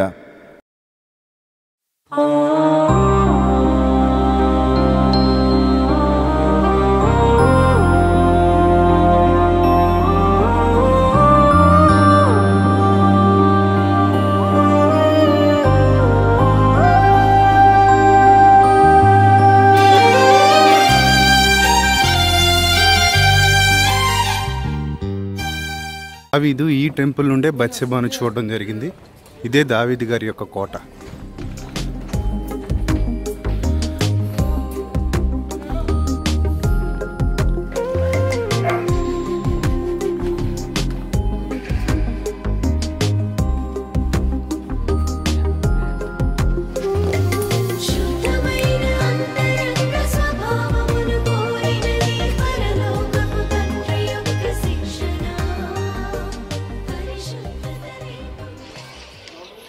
దావీదు గారు వసంతకాలమున రాజులు యుద్ధం చేసే సమయంలో ఇదే ప్రాంతం నుండి బత్షెబా గారిని చూడడం జరిగింది.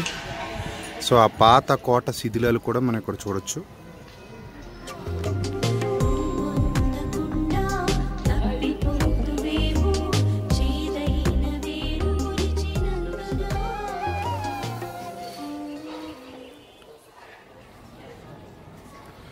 ఈ దావీదు గారి కోట మీద నుంచి యెరూషలేం మొత్తం కనబడుతుంది.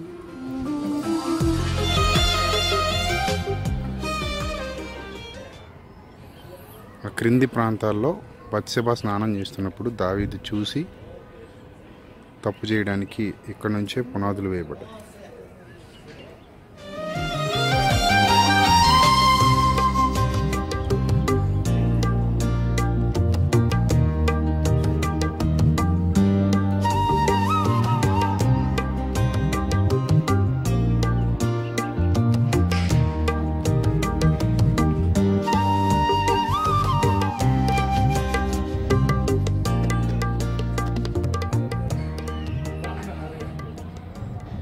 ఒకనాడు బత్షెబా నివసించినటువంటి ఇల్లుగా శిథిలావస్థలో ఉన్నటువంటి ఆ ఇంటిని చరిత్రకారులు గుర్తించారు.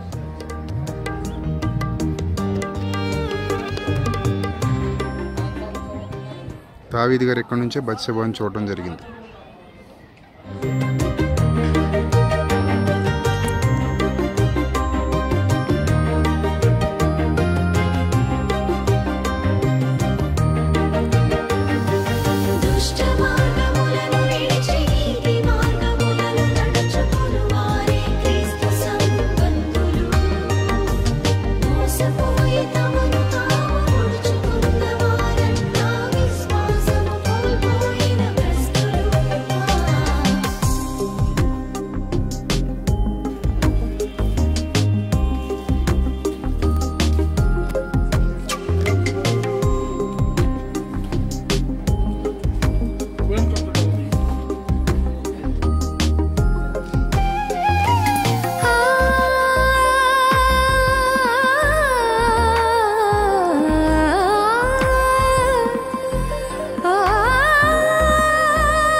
ఏమండి, గొల్యాతును జయించినటువంటి దావీదు తనలో ఉన్న ఒక చిన్న బలహీనతకు లొంగిపోయాడు, ఒక చిన్న కామవాంఛకు లొంగిపోయాడు.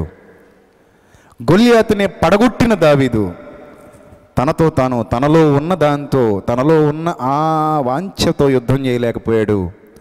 బలహీనుడైపోయాడు, పడిపోయాడు. అక్కడ నుంచి చాలా నష్టపోయాడు. మీకు విషయం చెప్పమంటారా? ఆ ఇన్సిడెంట్ తర్వాత దావీదు జీవితం వేరు, ఆ ఇన్సిడెంట్ ముందు దావీదు జీవితం వేరు. ఒకవేళ ఆ ఇన్సిడెంటే దావీదు జీవితంలో లేదనుకోండి, దావీదు కథే వేరుగా ఉండేదండి. నిజం. దేవుడు కూడా రాజుల గ్రంథంలో ఆ విషయాన్ని జ్ఞప్తికి తెచ్చుకుంటూ ఒక్క ఊరియా విషయంలో తప్ప దావీదుకి ఏ విషయంలోనున్నా ఎదుట తప్పు చేయలేదు, అంత మంచి నీతిమంతుడని సాక్ష్యం ఇస్తాడు. తనలో ఉన్న ఆ చిన్న బలహీనత, ఆ సమయంలో పర్టికులర్గా అతనికి వచ్చిన ఆ చిన్న బలహీనత, దానికి అతను లొంగిపోవడం వలన టోటల్గా ఆయన జీవితమే చాలా ఇబ్బందుల పాలు కావాల్సి వచ్చింది. చాలా మాయని మచ్చను నాకు తెచ్చావని దేవుడు ఆవేదన పడే సందర్భం ఎదురయ్యింది. నాతాను వచ్చి బుద్ధి చెబుతుంటే సింహాసనం దిగిపోయి సిగ్గుపడిపోవాల్సినటువంటి పరిస్థితి ఏర్పడింది. ఎంతో గొప్పగా వీరత్వంతో శూరత్వంతో ఉన్నటువంటి అతని జీవితంలో ఈ బలహీనత ఒక మాయని మచ్చను మిగిల్చేసింది. మీరు ఆలోచించండి. ఇక ఆ తర్వాత అతని కుమారుడైన సొలొమోను, నేను మీకు వచనాలు చూపించట్లేదు సుమా, మీ టైం తీసుకోవడం నాకు ఇష్టం లేక, ఎందుకంటే మీరు ఆల్రెడీ ఈ విషయాలన్నీ ఎరిగిన వారు కనుక మెయిన్ పాయింట్లోకి నేను వెళ్ళిపోతున్నాను. జాగ్రత్తగా వినాలి మీరు, ఇది మీ ఆత్మీయ జీవితానికి చాలా అవసరం కూడా. అతని కుమారుడైనటువంటి సొలొమోను జ్ఞానంలో సంపన్నుడు. ఒక ముక్క చెప్పొచ్చు అతని గురించి, మహాజ్ఞాన సంపన్నుడు. అతని వంటి వాడెవ్వడును లేడు, అతని వంటి వాడు ఎవ్వడూ లేడు. అంత గొప్ప జ్ఞానవంతుడే కింగ్ సాల్మన్. కానీ ఆ కింగ్లో కూడా ఇలాంటి చెత్త చాలా పెరిగిపోయింది తర్వాత. అంతకుముందు జీవితం వేరు, బలహీనతలకు ముందు అతను ఓడిపోయిన తర్వాత అతని జీవితం వేరు. ఎన్నో బలహీనతల ముందు అతను ఒకటి కాదు, రెండు కాదు. ఆ తర్వాత దేవుడు ఏర్పరుచుకున్నాడని తెలిసి కూడా యెరోబామును చంపాలనుకుంటాడు. ఇలా చాలా విషయాల్లో సొలొమోను ఫెయిల్ అయిపోతాడు. అతని బలహీనతలు అతన్ని వశం చేసేసుకుంటాయి. బలహీనతల ముందు ఓడిపోతాడు. ఏదైతే దేవుడు వద్దన్నాడో అదే చేయటానికి సాహసిస్తాడు. అతని భార్యలు అతని మనసును తిప్పేస్తారు. బయలుదేవతలను ఆరాధిస్తాడు, వ్యర్థమైన వాటిని పూజిస్తాడు, వ్యర్థమైన వాటి వైపు చూస్తాడు. ఒకటి కాదు, రెండు కాదు, చాలా జరుగుతాయి ఆయన జీవితంలో. వీటన్నిటికీ కారణం అంతర్గత యుద్ధంలో సొలొమోను ఓడిపోయాడు. గమనించండి ప్రియులారా, ఈ రాత్రి అంతర్గత యుద్ధంలో ఎవరు ఓడిపోయారు? సొలొమోను ఓడిపోయాడు. ఇక సంసోను మీ అందరికీ తెలుసు, మహాబలవంతుడు, బలపరాక్రమ శూరుడు, ఒంటి చేత్తో సింహాన్ని చంపినవాడు. సింహాలను అరచేత్తో చంపారు అని రాశాను ముల్లోక మహాయుధుళ్ళ లైన్ మీరు వినే ఉంటారు. సింహాలను అరచేత్త చంపారు. సింహాన్ని అరచేత్తో చంపడం అంటే సామాన్యమైన విషయం కాదు. సింహాన్ని అరచేత్తో చంపినోడే మరో సింహానికి లొంగిపోయాడు. ఆ సింహం పేరు దెలీలా. అర్థమైందా? ఈ సింహాన్ని అరచేత్తో చీల్చేశాడు, ఆ సింహం ఏమో ఇతన్ని చీల్చేసింది. కారణం శక్తి లేక సంసోనికి నో, బలహీనత. చిన్న బలహీనత జీవితాన్ని పాడు చేసేస్తుందంటే మీరు నమ్మాలి. చిన్న బలహీనత అండి. అక్కడితో విసుగు వచ్చేసింది అతనికి. విసుగు వచ్చేసి, చిరాకు పుట్టేసి, కోపం వచ్చేసి నిజం చెప్పేస్తాడు. ఆ తర్వాత అతని జీవితం ఏమైందో మీ అందరికీ తెలుసు. చాలా నష్టపోయాడు. చివరికి దేవుడు సహాయం చేయకపోతే అతడు విజయం సాధించలేని పరిస్థితికి వెళ్ళిపోయాడు. దేవుని ఆత్మను కోల్పోయాడు. దేవుని ఆత్మ అతనిలో నుండి వెళ్ళిపోయింది. అప్పుడే అతను తన బలాన్ని సంపూర్ణంగా కోల్పోయాడు. వెంట్రుకల్లో లేదు బలం. ఎప్పుడో చెప్పాను ఈ పాఠం నేను 4-5 ఏళ్ల క్రిందట. సంసోను బలం వెంట్రుకల్లో లేదురా నాయన, దేవుని ఆత్మశక్తిలో ఉంది అని. అతను వెంట్రుకల్లో అనుకున్నాడు, కానీ ఎప్పుడైతే దేవుడు తన మాటను ఖాతరు చేయలేదో ఓడిపోయాడు అతను. దేవుడు అతను విడిచిపెట్టేశాడు, ఓడిపోయాడు. మోషే దేవుని ఇల్లంతటిలో నమ్మకమైన వాడు, కానీ సహనం లేక ఓడిపోయాడు.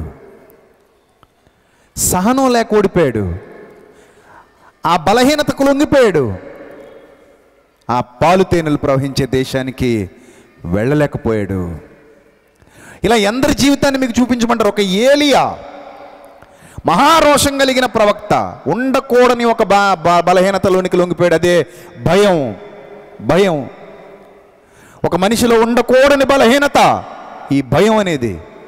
ఎప్పుడైతే ఒక మనిషి భయానికి లొంగిపోతాడో ఆ భయం అతన్ని ఏ స్థాయికి తీసుకెళ్తుందో ఏలియా ఒక ఉదాహరణ. నేను చచ్చిపోతాను, నన్ను చంపేయని కోరుకుంటున్నాడు దేవుని దగ్గర. రోషం కలిగిన ప్రవక్త, బయలు ప్రవక్తల్ని చంపిన ప్రవక్త భయానికి లొంగిపోయాడు. అప్పుడు అతని ఉద్యోగం పోయింది. అతని ప్లేసులోకి ఎలీషా వస్తాడు. నువ్వు అన్ఫిట్ నాయనా, ఇక మీదట నీ ప్లేస్లోకి ఎలీషా వస్తాడు. చూసారా? జీవితంలో గొప్ప వాళ్ళే బలహీనతల వలన తమ జీవితంలో ఏవో కొన్ని కోల్పోతున్నట్టుగా మనకు అర్థమవుతుంది. అవి ఒకటే ఉంటే ఇలా ఓడిపోతుంటే, నీ దగ్గర 4-5 ఉంటే ఏం చేస్తావు? నేను ఇవన్నీ చెప్తున్నప్పుడు నాకు ఇది ఉంది ఇది ఉంది ఇది ఉంది ఇది ఉంది అనిపించింది అనుకో. మనకి ఒకటున్నోడే ఓడిపోతుంటే 4-5 ఉన్నోడు ఏమైపోతాడండి? స్త్రీలు కనిన వారిలో బాప్తిస్మమిచ్చి యోహాను కంటే గొప్పవాడు పుట్టలేదు. అంత గొప్పవాడు అనుమానం ముందు ఓడిపోయాడన్న సంగతి మీకు తెలుసా? అనుమానంతో ఓటమి పాలయ్యాడు తన బ్రతుకులో. అంత గొప్పవాడు. చివరికి ప్రభు అంటాడు ఆయన్ని, పరలోక రాజ్యంలో అల్పుడైన వాడు ఇతని కంటే గొప్పవాడు అంటాడు. కారణం ఎందుకు ఆ మాట అనిపించుకోవాల్సి వచ్చింది? ఒక చిన్న అనుమానం అనే బలహీనత. అనుమానం అనే బలహీనత. ఈ అనుమానం అనే బలహీనత వల్ల ఎన్ని కుటుంబాలు నాశనం అయిపోతున్నాయి మనకు తెలియంది కాదు. ఎన్ని కుటుంబాలు ఛిద్రమైపోయాయో మనకు తెలియంది కాదు. అది చాలా భయంకరమైన రోగం, భయంకరమైన జాడ్యం. ఇలాంటి ఎన్నెన్నో మానసిక బలహీనతల వలన మీలో చాలామంది దేవునికి దూరం అయిపోతున్నారు. మీలో చాలామంది పరిపూర్ణమైన జీవితాన్ని అనుభవించలేకపోతున్నారు. మీలో చాలామంది మీ జీవితం అనే యుద్ధాన్ని గెలవలేకపోతున్నారు. ఈ యుద్ధ రంగంలో ఓడిపోయి ఓటమి పాలైపోయి నిశ్చేష్టులుగా నిలబడిపోతున్నారు. నిశ్చేష్టులుగా నిలబడిపోతున్నారు. ఈ రాత్రి ఒక్కసారి మీ జీవితాన్ని తవ్వండి ప్రియులారా, తవ్వండి, తప్పులేదు. మీ మనసు పొరల్ని తవ్వి మీ బలహీనత ఏంటో గుర్తించండి. ఇదేమంత కష్టమైన విషయం కాదు. ఒక వండర్ఫుల్ విషయాన్ని చెప్పిన మాటలు ముగిస్తాను. ఈ ప్రపంచంలో పుట్టిన ప్రతి మానవుడు ఆదాము మొదలుకొని నేటి వరకు ఎంతోమంది బలహీనతల బారిన పడి తమ జీవితాన్ని ఎక్కువ నాశనం చేసుకున్న వాళ్ళు ఉన్నారు, తక్కువ నాశనం చేసుకున్న వాళ్ళు ఉన్నారు. మొత్తం మీద అయితే నాశనం చేసుకున్న వాళ్ళు మనకు కనబడతారు. వాళ్ళకి బలహీనతను జయించే శక్తి లేక వాళ్ళు అలా నష్టపోయారు. అందరూ ఇలా నష్టపోతున్నారని చూసినటువంటి దేవుడు ఒక వండర్ఫుల్ ఆపర్చునిటీ ఇచ్చాడు. ఆపర్చునిటీ ఏంటో తెలుసా? ఇంద్రియ నిగ్రహము కలిగిన ఆత్మ. ఇంద్రియ నిగ్రహము కలిగిన ఆత్మ అనగా పరిశుద్ధాత్మ సహాయం ఇచ్చాడు. ఎప్పుడైతే మీరు ఈ సహాయాన్ని స్వీకరించి యుద్ధానికి వెళతారో మీ బలహీనతల మీద ఖచ్చితంగా మీరు గెలుస్తారు. ఖచ్చితంగా గెలుస్తారు. మరి ఆత్మ ఎలా వస్తుంది? ఆయన కుమారుడైన క్రీస్తునందు విశ్వాసం ఉంచడం ద్వారా, అనగా మీ పాపాలకు ఉచితంగా క్షమాపణ, ఉచితంగా మీకు రక్షణ, విమోచన, ఈ పరిశుద్ధాత్మ వరం, ఆదరణ, సహాయం, శక్తి, ఇవన్నీ ఓ మనిషి నీ బలహీనతలను గెలవటానికి దేవుడు నీకు ఇచ్చినటువంటి గొప్పవైనటువంటి వరాలు. ఈ వరాలకు ముందే యేసుక్రీస్తు ద్వారా వాటిని ఎలా గెలవాలో కూడా నీకు చూపించాడు. ఒక మోషే గెలవలేనిది, ఒక దావీదు గెలవలేనిది, ఒక సౌలు గెలవలేనిది, ఒక సంసోను గెలవలేనిది, ఒక యోహాను గెలవలేనిది, ఒక ఏలియా గెలవలేనిది, ఇవన్నీ గెలిచి చూపించాడు యేసుక్రీస్తు. ఇవన్నీ గెలిచి చూపించాడు. వాటన్నిటితో పోరాడి గెలిచాడు. అంతర్గత యుద్ధం భూమి మీద శరీరధారిగా ఉన్నన్ని దినాలు చేస్తూనే వచ్చాడు. ఈ ప్రపంచంలో ఎవరు చెయ్యని ఏకైక యుద్ధం చేశాడు యేసుక్రీస్తు. తనలో తానే ఆ యుద్ధం గెలుస్తూ, ప్రతిరోజు యుద్ధం గెలుస్తూ మన కొరకు పవిత్ర రక్తాన్ని చిందించాడు. పవిత్ర రక్తాన్ని చిందించడం అంటే ఇది ఎలా వచ్చి ఎలా ఎక్కి సిలువెక్కి దిగిపోయాడు అనుకోకండి. తనలో ఎంతో ఘోరమైన యుద్ధం జరిగితే తప్ప ఆయనది పవిత్ర రక్తం అనిపించుకోలేదు.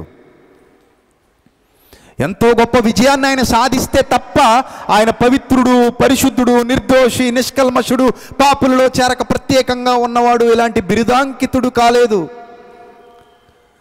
ఇలా ఆయన బిరుదాంకితుడయ్యాడు అంటే ఆయన సాధించినటువంటి గొప్ప విజయాల పరంపర. ఆ విజయ పరంపర ఆయన జీవితంలో కొనసాగుతూనే వచ్చింది. ఆయన శిలువ మీద మరణించి తిరిగి లేచేంత వరకు అలా విజయాన్ని సాధించి బలహీనతలను గెలిచి మనకి మార్గదర్శి అయ్యాడు. మనం కూడా గెలవగలం అనే విషయాన్ని రుజువు చేశాడు. ప్రియులారా, ఒక విషయాన్ని మీరు నిశితంగా పరిశీలన చేయండి. బైబిల్ గ్రంథాన్ని చదివేటప్పుడు బైబిల్ గ్రంథం 2 విషయాల్లో మనల్ని ప్రేరేపిస్తూ ఉంటుంది. నెంబర్ 1, నీలో ఉన్న బలహీనతను నువ్వు గుర్తించాలి. నెంబర్ 2, దాన్ని జయించే ప్రణాళికలు నీ జీవితంలో రచించుకోవాలి. నెంబర్ 1, నీలో ఉన్న బలహీనతలేంటో నువ్వు గుర్తించాలి. నెంబర్ 2, దాన్ని ఎలా జయించాలి అనే ప్రణాళికను నువ్వు ఆ గ్రంథాన్ని ఆధారం చేసుకుని నువ్వే రచించుకోవాలి. మనకేదైనా రోగం వచ్చింది, నీరసపడిపోయాం, బాలేదు పరిస్థితి, అప్పుడు ఏంటో తెలుసా? ఇమ్మీడియట్గా హాస్పిటల్కి వెళ్తాం. ఎందుకు వెళ్తున్నావు తెలుసా? గుర్తించడానికి వెళ్తున్నావు. నిజమేనా? గుర్తించడానికి వెళ్తున్నావు. ఎందుకు వెళ్తున్నావు హాస్పిటల్కి? గుర్తించడానికి. డాక్టర్ గారు రిపోర్ట్ వచ్చిందా? Report, blood report, scanning report. ఎందుకు ఈ రిపోర్ట్? నేను మొదట నా రోగాన్ని గుర్తించాలి. అది ఫస్ట్ స్టెప్. సెకండ్ స్టెప్ ఏంటో తెలుసా? రోగాన్ని గుర్తించిన తర్వాత దీనికి మందు వాడాలా, ఆపరేషన్ చేయించాలా? ఒక్కోసారి మందు వాడితే సరిపోతుంది, ఒక్కోసారి ఆపరేషన్ అవసరం అవుతుంది. ఇది సెకండ్ స్టెప్. సో రెండింటికి నువ్వు ప్రియారిటీ ఇస్తావు. నెంబర్ వన్ నీలో ఉన్న రోగాన్ని గుర్తిస్తావు. నెంబర్ 2, దానికి సరైన నివారణ ఏంటో ఆలోచిస్తావు. ఇదే ఇక్కడ జరగాలి. నెంబర్ 1, నువ్వు నీలో ఉన్న బలహీనతను గుర్తించాలి. నువ్వు ఎక్కడ ఓడిపోయావో గుర్తించాలి, ఎక్కడ ఇప్పటికీ ఓడిపోతున్నావో గుర్తించాలి, ఎన్నిసార్లు ఓటమి పాలయ్యావో గుర్తించాలి, ఏమేం కోల్పోయావో గుర్తించాలి, ఎంత నష్టపోయావో గుర్తించాలి. అది గుర్తించటమే నువ్వు సాధించిన పెద్ద విజయం. అలా గుర్తించటమే నువ్వు సాధించబోయే గొప్ప విజయం. అది చాలామంది అది గుర్తించలేకే ఎప్పటికీ బలహీనులుగా బ్రతుకుతున్నారు. తెలుసా మీకు? ఎప్పటికీ స్టిల్ వాళ్ళకి ఎన్ని పేరు ప్రఖ్యాతులైనా ఉండొచ్చు, ఎంత గొప్పోళ్ళుగైనా చలమని అవ్వచ్చు, ఏ స్థితిలో అయినా ఉండొచ్చు, ఏదైనా చెప్పుకోవచ్చు, కానీ ఇప్పటికీ ఆ బలహీనతలు ఉన్నాయని గుర్తించలేక ఓటమి పాలై చచ్చి బ్రతుకుతున్నారు. ఆ బలహీనతల ముందు తలొగ్గి వాళ్ళ జీవితంలో చాలా కోల్పోయారు, వాళ్ళు చాలా విషయాల్లో ఓడిపోయారు, వాళ్ళు చాలా వెనక్కి వెళ్ళిపోయారు. అది వాళ్ళకి అర్థం కావట్లేదు. ఈ రాత్రి నీకు అర్థం కావాలి ప్రియ సహోదరి సహోదరుడా. ముందు నీలో బలహీనత ఉంది అని నువ్వు గుర్తించాలి. నెక్స్ట్ స్టెప్, ఆ బలహీనతను జయించే ప్రణాళికలు దైవ గ్రంథాన్ని ఆధారం చేసుకుని నువ్వే రచించుకోవాలి. ఈ వాక్యాన్ని వింటూ ఎలా నేను ఈ బలహీనతను జయించాలి, ఏ మాట ద్వారా నేను జయించాలి, ఏది నాకు మాట, ఏ మాట నాకు బలాన్ని ఇస్తుంది, ఏ మాట నా మనసుకు ఓదార్పునిస్తుంది, ఏ మాట నాకు శక్తినిస్తుంది. మీ ఆత్మను రక్షించే శక్తి గల దేవుని వాక్యం. ఏ మాట నాకు శక్తినిస్తుంది, ఏ మాట నాకు ప్రేరణనిస్తుంది. Right word, it's a right word. ఏ మాట నాకు ప్రేరణనిస్తుంది. ఇలాంటి ప్రేరణ కలిగి నీ బ్రతుకు కాలం అంతా యుద్ధం చేయడం నేర్చుకోవాలి. ఆయన నా వేళ్లకు యుద్ధమును పోరాటమును చేయ నేర్పుతున్నాడు అన్నాడు. నేర్పువాడు. అదే నీ బ్రతుకులో జరగవలసిన యుద్ధం, ప్రతి క్షణం జరగవలసిన యుద్ధం. ఆ యుద్ధాన్ని చూడాలని పరలోకం నుంచి దేవుడు ఆశతో నీ వైపు చూస్తున్నాడు. నా కొడుకు గెలవాలి అని. చిన్నప్పుడు నేను పాటల పోటీకి వెళ్ళా మా నాన్నగారి కంపెనీలో. అప్పుడు నాకు 6th క్లాస్ కానీ 7th క్లాస్ కానీ. ఆ కంపెనీలో ఎవరైతే ఉన్నారో, ఎవరైతే వర్కర్స్ ఉన్నారో ఆ వర్కర్స్ పిల్లలకు మాత్రమే అక్కడ అవకాశం ఉంటుంది. సో చాలామంది వచ్చారు, నాకు కూడా అవకాశం వచ్చింది. మా నాన్నగారు ఆశగా కింద నుంచి ఎదురు చూస్తున్నాడు. నా కొడుకు గెలవడా నా వంతు వచ్చేసింది. మైక్ తీసుకున్నాను, ఒక రకంగా వెళ్ళిపోతుంది. పుణ్యభూమి నా దేశం, నమో నమామి అంటాను. సో మా నాన్న కింద నుంచి ఆనంద పరవశులు అయిపోతున్నాడు. మా వాడు భలే పాడేస్తున్నాడు. అయిపోయింది. లాస్ట్లో ప్రకటనలు వచ్చేస్తున్నాయి, జడ్జిమెంట్ ఇచ్చేస్తున్నారు, జడ్జిలు కూర్చున్నారు. ఎవరండి ప్రైజ్ కొట్టింది అంటే పలానా వాడు అనేసరికి మా నాన్న పొంగిపోయాడు. ఆహా, అప్పుడు అందరూ మా నాన్న దగ్గరికి వచ్చి, మీ అబ్బాయికి వచ్చింది కదా ప్రైజు, మీ అబ్బాయి ఫస్ట్ ప్రైజ్ కొట్టేశాడు బాగుంది బాగుంది అని అందరూ అంటుంటే మా నాన్న చాలా ఉప్పొంగిపోతున్నాడు, ఆనందపడిపోతున్నాడు. ఏమండి అది ఎప్పుడో మర్చిపోయారండి, నేను గుర్తు చేసేది తప్ప మా నాన్నకే తెలీదు. ఒక చిన్న జీవితంలో, ఒక చిన్న విషయంలో కొడుకు విజయం సాధిస్తుంటే పరలోకంలో నుంచి తండ్రి ఎంత మురిసిపోతాడో మీరు ఆలోచించండి. భూమి మీద ఉన్న తండ్రి ఎంత మురిసిపోతుంటే పరలోకంలో ఉన్న తండ్రి నువ్వు విజయాలు సాధిస్తున్నప్పుడు, నువ్వు గోల్ మీద గోల్ వేస్తున్నప్పుడు, నువ్వు విజయ పరంపర కొనసాగిస్తూ నీ జీవితం అనే యుద్ధంలో గెలుపొందుతూ ఉన్నప్పుడు నీ పరలోకపు తండ్రి ఎంత మురిసిపోతాడో తెలుసా? అదే యేసుక్రీస్తు జీవితంలో జరిగింది. ఇతడు నా ప్రియ కుమారుడు, ఇతడు నా ప్రియ కుమారుడు, ఇతని యందు నేను ఆనందించుచున్నానని ఒక శబ్దము పరలోకము నుండి వచ్చింది, మహాదివ్య మహిమ నుండి. ఎందుకు వచ్చిందో తెలుసా ఆ మాట? విజయ పరంపర కొనసాగుతుంది అక్కడ, విజయ పరంపర. అలాంటి విజయ పరంపర కొనసాగిస్తున్న నిజమైన జయశాలి ఆ యేసుక్రీస్తు. ఎవడూ లేడక్కడ ఆయన తప్ప. నిజమైన జయశాలి ఆ యేసుక్రీస్తు విజయ పరంపర కొనసాగిస్తున్నాడు అక్కడ. అది చూసి పరలోకం నుంచి తండ్రి మురిసిపోయాడు. ఏమన్నాడు తెలుసా? ఇతడు నా ప్రియ కుమారుడు, ఇతని యందు నేను ఆనందించుచున్నాను. యుద్ధం గెలిచిన శూరుడు. ఎవడో అన్నాడు, ముల్లోక మహాయోధుడేంటయ్యా ఆమె యేసుక్రీస్తుకని ఒక అన్యజనుడు. ఒరే దౌర్భాగ్యుడా, మీ దగ్గర ఎవరైనా ఉంటే తీసుకునిరా అలాంటోడు. గ్రంథాలు మొత్తం తీసుకునిరా, నీ గ్రంథాలు మొత్తం తీసుకునిరా. ముల్లోక మహాయోధుడు ఎవరో చూద్దాం.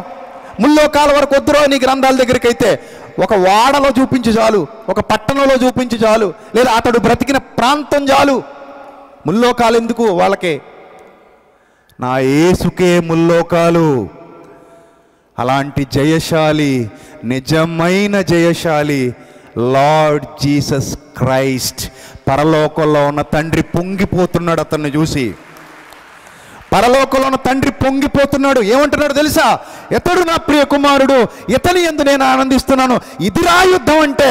దావీదుది యుద్ధం కాదు, దావీదుది కాదు యుద్ధం అంటే. రాజులు చేసింది కాదు యుద్ధం అంటే, శూరులు చేసింది కాదు యుద్ధం అంటే. ఇదిరా అసలైన యుద్ధం అంటే. ప్రతిరోజు జరిగిస్తున్నాడు యుద్ధాన్ని, ప్రతి బలహీనతను గెలుస్తున్నాడు, ప్రతి విషయంలో విజయాన్ని నమోదు చేస్తున్నాడు. ఎక్కడ ఓడిపోడు నా కొడుకు, ఎక్కడ ఓడిపోడు నా కుమారుడు. శరీరధారిగా ఉన్న దినములలో ఏ విషయంలోనూ ఓటమి చవిచూడని మహావీరుడు ఆయన. బలహీనతలన్నిటినీ గెలిచాడు, ప్రతి బలహీనతను గెలిచి చూపించాడు. ప్రతి బలహీనతను పరలోకపు తండ్రి ఆనందంతో పొంగిపోయాడు. మీ పిల్లలు గోలేస్తుంటే మీరు ఎంత సంతోషపడిపోతారో తెలుసా? మీ పిల్లలు కప్పు తెస్తుంటే మీరు ఎంత ఆనందపడిపోతారో తెలుసా? మీ పిల్లలు వికెట్ల మీద వికెట్లు తీస్తుంటే ఎంత తబ్బిబ్బైపోతారో తెలుసా? మీ పిల్లలు సెంచరీల మీద సెంచరీలు కొడుతుంటే మీరు ఇలాంటి కుర్చీలోనే కూర్చొని ఆనందంతో, పరవశంతో, తన్మయత్వంతో ఊగిపోతారో తెలుసా? కొట్రా కొట్టు కొట్టు కొట్టు కొట్టని మిమ్మల్ని మీరు కొట్టేసుకుంటారు. ఈ ఆనందం మీరే కాదు, మీ విషయంలో పరలోకపు తండ్రి కూడా అనుభవించాలనుకుంటున్నాడు. అందుకే క్రైస్తవ్యమా, నిన్ను నన్ను ఎందుకు ప్రత్యేకపరుచుకున్నాడో తెలుసా? నీ జీవితంలో ఇలాంటి యుద్ధాలు జరుగుతాయి, విజయాలు నమోదు చెయ్యండి రా నాయన అని మనల్ని పిలుస్తున్నాడు. మరి నువ్వేం చేస్తున్నావు? క్రీస్తుని పోలి నడుచుకోండి అంటే ఏమనుకున్నావు? అదే ఆయన నడిచిన గెలుపు బాటలో నువ్వు కూడా నడవాలని నీ తండ్రి కోరుతున్నాడు. ఆయన వెళ్ళిన గెలుపు బాటలో నువ్వు కూడా వెళ్ళాలని నీ తండ్రి కోరుతున్నాడు. అదే గెలుపు బాట, అదే గెలుపు బాటలో మనం కూడా పరిగెత్తాలని దేవుడు కోరుతున్నాడు. ఆ ఆనందాన్ని తన కళ్ళతో చూసి, ఆ సంతోషాన్ని తాను అనుభవించి, తన్మయత్వంతో నీ విషయంలో నా విషయంలో కూడా మురిసిపోవాలనుకుంటున్నాడు మన కన్న తండ్రి. క్రైస్తవ్యమాను నేర్చుకోవలసిన అత్యుత్తమమైన పాఠం ఇదే, అత్యుత్తమమైన పాఠం. నీ బ్రతుకుకు అత్యంత అవసరమైన పాఠం ఇదే. నీ కళ్ళ ముందు పెట్టుకుని ప్రతిరోజు ఆలోచించవలసిన పాఠం ఇది. నీ బ్రతుకుకు ఒక గుణపాఠం కావాలి ఇది. Don't forget that, don't forget that. Please remember. ప్రతిరోజు గుర్తు చేసుకో, నీ జీవితం అనేది యుద్ధరంగం. నీ జీవితకాలం యుద్ధకాలం. దేవుడు ఆకాశము నుండి నిన్ను నన్ను పరిశీలన చేస్తున్నాడు. రోమాపత్రిక 13వ అధ్యాయము 12వ వచనం. రోమపత్రిక 13వ అధ్యాయం 12వ వచనం ఒక్కసారి చూడండి, ముగించుకుందాం. రోమపత్రిక 13వ అధ్యాయము 12వ వచనం. రాత్రి చాలా గడిచిపోయింది, పగలు సమీపంగా ఉంది కనుక మనము అంటే సంఘమా, నువ్వు క్రీస్తు సంఘమా, నువ్వు మనము అంధకార క్రియలను విసర్జించి తేజస్సంబంధమైన యుద్ధోపకరణములు ధరించుకొందుమో అన్నాడు. ఏ యుద్ధోపకరణాలు ఇవి? తేజస్సంబంధమైనవి, వెలుగు సంబంధమైన యుద్ధోపకరణాలు. అవి ధరించుకొని కొట్రనైనా ఒక్కో దాన్ని కొట్టి చూపించు, గోలై, సెంచరీలు కొట్టు, బౌండరీలు దాటిపో, నీ జీవితంలో విజయ పరంపర కొనసాగనివ్వు. తేజస్సంబంధమైన యుద్ధోపకరణాలు ధరించుకోనాయన. ఓ క్రైస్తవుడా, నీ వైపు చూస్తున్న నీ కన్న తండ్రి నువ్వు గెలవాలని చూస్తున్నాడు. నువ్వేం చేస్తున్నావు తెలుసా? ఆ తండ్రి దగ్గర ఉన్నానని చెప్పుకుంటూ ప్రతిరోజు ఓడిపోతూనే బ్రతుకుతున్నావు. ఓడిపోతూ బ్రతికితే అది అసలు జీవితమే కాదు. ఇప్పుడు దేవుడు అంటున్నాడు, ఇప్పటి వరకు ఓడిపోయింది చాలు, ఇక మీదట నువ్వు ఓడిపోకూడదు, గెలవాలి నాయనా. నువ్వు నీ బ్రతుకులో గెలుపు చూడాలి, గెలుస్తూ ఉండాలి. నువ్వు నీ గెలుపు చూసి నీ పరలోకపు తండ్రి క్లాప్స్ కొట్టాలి. అర్థమవుతుందా? నీ గెలుపు చూసి నీ పరలోకపు తండ్రి క్లాప్స్ కొట్టాలి. యేసుక్రీస్తు మరణించి తిరిగి లేచిన రోజు నిజంగా అలాంటి క్లాప్స్ పడ్డాయి, నిజంగా పడ్డాయి అలాంటి క్లాప్స్. దేవదూతల ఎదుట, దేవుని ఎదుట మరణాన్ని జయించి మృత్యుంజయుడై తిరిగి లేచి, మరణమా నీ విజయం ఎక్కడా? ఏది పాపానికి నా బ్రతుకులో చోటెక్కడా? మరణమా నీ విజయం ఎక్కడా అని నిలదీసి తన కుమారుడు పైకొస్తుంటే ఆనందంతో, తన్మయత్వంతో నిండిపోయింది కన్న తండ్రి హృదయం. అదే ఆనందాన్ని నీ దగ్గర చూడాలనుకుంటున్నాడు. సో నీకు కూడా యుద్ధం మొదలయ్యింది. నీ బ్రతుకులో కూడా గెలుపు రుచి చూడాలి. నీ గెలుపు వల్ల పరలోకపు తండ్రి ఆనందాన్ని అనుభవించాలి. అందుకే అంటున్నాడు, తేజస్సంబంధమైన యుద్ధోపకరణాలు ధరించుకోండి నాయనా, తేజస్సంబంధమైన యుద్ధోపకరణాలు ధరించుకోండి. పౌలు ఒక మాట అంటాడు, మీరు ఇన్నాళ్ళు ఇంకో రకంగా అర్థం చేసుకున్నారు దాన్ని. అది చెప్పకపోతే నా మనసు ఊరుకోదు, అది చెప్పేసి ముగించేస్తాను. కొరింథీయులకు రాసిన రెండవ పత్రిక, కొరింథీయులకు రాసిన రెండవ పత్రిక 10వ అధ్యాయం, కొరింథీయులకు రాసిన రెండవ పత్రిక 10వ అధ్యాయం 3 నుండి జాగ్రత్తగా చూద్దాం. అలాంటి ఒక విశేషమైన లోతైన సందర్భాన్ని ఇక్కడ పొందుపరిచాడు. ఇదే చివరి రెఫరెన్స్, ముగించేస్తాను. మేము శరీరధారులమై నడుచుకొనుచున్నను, శరీర ప్రకారము యుద్ధాలు చేసేవాళ్ళం కాదు. మాకు ఆ కాన్సెప్టే మా దగ్గర లేదు, ఆ కాన్సెప్టే మా దగ్గర లేదు. మాకు బాంబులతో పని లేదు, కుర్చీలతో అసలు పని లేదు, మాకు కర్రలతో అవసరం లేదు, కత్తులతో అవసరం లేదు, పిస్తోల్తో అవసరం లేదు, తుపాకీలతో పని లేదు. మేము శరీర ప్రకారము యుద్ధం చేసి కుస్తీ పోటీలు, కరాటే పోటీలు నిర్వహించే వాళ్ళము కాము. మాకు దాంతో పని లేదు. మరి ఏంటి మీ పని? మా యుద్ధోపకరణాలు తేజస్సంబంధమైనవి. ఏంటవి? తేజస్సంబంధమైనవి అనగా వెలుగు సంబంధమైనవి, అనగా కంటికి కనబడేవి కావు. అలాంటి ఆయుధాలు దేవుడు మాకు ఇచ్చాడు. లోపల జరిగేటువంటి యుద్ధం ఇది, లోపల జరిగేటువంటి యుద్ధం, అంతర్యుద్ధం, ఆత్మ సంబంధమైన యుద్ధం. నా బ్రతుకులో జరుగుతున్న యుద్ధం, మన బ్రతుకులో జరగాల్సిన యుద్ధం, ఆల్రెడీ పౌలు జీవితంలో జరుగుతున్న యుద్ధం. ఆ యుద్ధం గురించి మాట్లాడుతున్నాడు. మా యుద్ధోపకరణములు శరీర సంబంధమైనవి కావు, కానీ దేవుని ఎదుట దుర్గములను పడద్రోయజాలినంత బలము కలవయున్నవి దేవుని ఎదుట. అనగా దేవుడు చూస్తుండగా దేవుని ఎదుట ఏవైతే బలమైన బలహీనతలు, ఈ మనుష్యులందరినీ ముంచేసినటువంటి బలహీనతలు, ఈ మనుష్యులందరినీ మోసం చేస్తున్నటువంటి బలహీనతలు ఏవైతే ఉన్నాయో వాటన్నిటినీ పడద్రోయజాలినంత శక్తిగల ఆయుధాలు ఎవరి దగ్గర ఉన్నాయి? వీళ్ళ దగ్గర ఉన్నాయి. అవే తేజస్ సంబంధమైన యుద్ధోపకరణాలు. ఇవి ఏ వ్యక్తి దగ్గర ఉన్నాయి అనుకోకండి, ప్రతి క్రైస్తవుడి దగ్గర ఉన్నాయి. తేజస్ సంబంధమైన యుద్ధోపకరణాలు ప్రతి క్రైస్తవుడి దగ్గర ఉన్నాయి.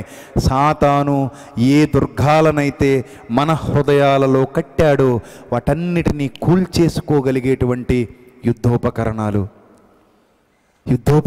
ఆత్మ ఖడ్గం ఉంది, విశ్వాసం అనే డాల్ ఉంది. ఇందాక తమ్ముడు చెప్పాడు సుధాకర్, ఎపిస్ పత్రికలో మనకి అన్నీ కనబడతాయి. మామూలు యుద్ధోపకరణాలు కాదు ఇవి. ఈ యుద్ధోపకరణాలతో సాతాను యొక్క దుర్గాలను కూల్చేస్తూ విజయ పరంపర కొనసాగించే అవకాశం నీ దగ్గరుంది క్రైస్తవుడా. ఇంకా ఓడిపోతూనే బ్రతుకుతానంటావా? నీ కర్మ ఎవడేం చేయలేడు. ఇంకా నేను ముగించేస్తున్నాను. నేను ఇలాగే ఓడిపోతాను, నేను ఇంకా ఓడిపోతూనే ఉంటాను, నా బ్రతుకులో ఇంకా ఎన్నో బలహీనతలు ఉన్నాయి, వాటిని నేను గుర్తించను, వాటికి నేను లొంగిపోతూనే ఉంటాను, ప్రతిరోజు వాటి ముందు ఓడిపోతూనే ఉంటాను, తండ్రికి బాధనే మిగులుస్తాను, గెలవను అంటావా? నీ జీవితం ముగిసిపోతుంది. ఆ యుద్ధంలో ఓటమి పాలైపోతావు. గెలుపు అనే పదానికి నీ దగ్గర అర్థం ఉండదు. పరలోకపు తండ్రికి నీ వల్ల సంతోషం ఉండదు. పరలోకపు తండ్రి నీ వల్ల సంతోషం ఉండాలి, సంతోషపడాలి అంటే ఇదిగో నీ బలహీనతను గుర్తించు, వాటిని నియంత్రించుకునే ప్రణాళికలు రచించు, దేవుని వాక్యాన్ని గౌరవించు, స్వీకరించు, క్రీస్తును పోలి నడవడం ప్రారంభించు. నువ్వు తప్పక గెలుస్తావు. ప్రతి మనిషి బలహీనుడే, యేసు తప్ప ప్రతి మనిషి బలహీనుడే. అలా అని ఏ మానవుడు తృణీకరించవలసిన వాడు కాడు. ప్రతి ఒక్కడు గెలవగలడు. సరైన ఫీడ్బ్యాక్ ఉంటే, సరైన ప్రోత్సాహం ఉంటే ప్రతి ఒక్కడు గెలవగలడు. మనల్ని గెలిపించడానికి మన తండ్రి ఉన్నాడు, మన ప్రభువు ఉన్నాడు, పరిశుద్ధాత్మ ఉన్నాడు. తండ్రి యొక్కయు కుమారుని యొక్కయు పరిశుద్ధాత్మ యొక్కయు నామములోనికి బాప్తిస్మం పొందావు. గెలవడం పెద్ద విషయం ఏం కాదు. నీకు మనసుంటే గెలుపు నీ సొంతం. గెలవాలన్న ఆలోచన వచ్చిందా? కనీసం గెలిచి చూపించాలి ఒక్కరోజైనా అనిపిస్తుందా నీ మనసుకి? అలా అనిపిస్తే నువ్వు నిజంగా దేవుని సంబంధివి. నా తండ్రిని నేను సంతోషపెట్టాలి, ఆయనతో నేను కూడా క్లాప్స్ కొట్టించుకోవాలనిపిస్తుందా నీకు? నువ్వు దేవుని సంబంధివి. నువ్వు గెలిచి తీరుతావు. Take your own decision. దగ్గర మంచి మంచి యుద్ధోపకరణాలు ఉన్నాయి, సానబెట్టు, వాక్యంతో రంగరించు వాటిని. గెలువు, బాగుంటుంది. ప్రతిరోజు గెలువు, ఇంకా బాగుంటుంది. గెలుపుకు బానిసవైపో, ఆ ఫీల్ అనుభవించు, రుచి చూడు. ఎక్స్ట్రాడినరీగా ఉంటుంది. వర్ణించడానికి టైం ఉండదు, జీవితం సరిపోదు. గెలుపుని ఎంజాయ్ చేస్తూ వెళ్ళిపోవడమే. అదే ప్రభువునందు ఆనందించడం అంటే. మరలా చెప్పుదును, ప్రభువునందు ఆనందించుడి అంటే అర్థం ఏంటి తెలుసా? ఎంజాయ్ చేయండి గెలుపుని. ప్రతిరోజు గెలవండి, గెలుస్తూనే ఉండండి. ఒకరోజు గెలుపుతో ఈ జీవితాన్ని ముగించండి. అర్థమవుతుందా? గెలుపుతో ఈ జీవితాన్ని ముగించండి. చివరిగా అప్పుడు 2 చేతులు చాచిన నీ కన్న తండ్రి నీ దగ్గరకు వస్తాడు. మై డియర్ బిలవ్డ్ సన్, రానాయనా అని నిన్ను హత్తుకుంటాడు.